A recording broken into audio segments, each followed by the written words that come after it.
While many were digging themselves out yesterday, a neighborhood in Port Dalhousie put their shovels together to help rescue one of their own. Jason Guidola has that story. You guys are too funny. Through the snow, Kathy Stapleton went on a sled ride she never expected. A push from family and friends to her ambulance 50 yards away from her home. At first, I think we were probably going to push her, just put her on a sled, just sit her. But then someone got the idea, why don't we put a chair on it? Kathy's neighbor, Jacob Millen, says neighbors spontaneously pulled out a Muskoka chair and placed it on 2 foam sleds as a way to rush Kathy to emergency assistance.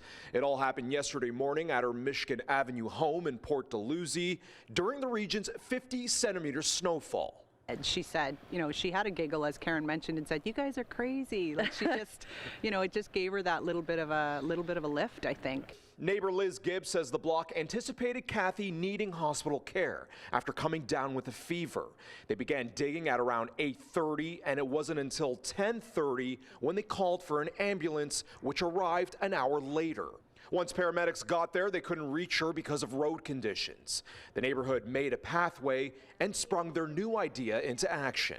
The residents here on Michigan Avenue had to give their newfound creative sled a couple test runs before Kathy got on. There was a lot of joy, I think, last night when we went to bed, just knowing that we're all there for each other through everything. Jacob's mother, Rachel Millen, says the neighborhood is tight-knit, and clearing the snow is one of many acts of giving back to each other, especially to Kathy.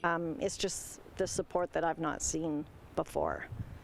It's amazing. Karen Kennedy is Kathy's sister and says her sibling was diagnosed with lung cancer last year. She says she is in hospital for cancer treatment today and is slated to come home in the coming days.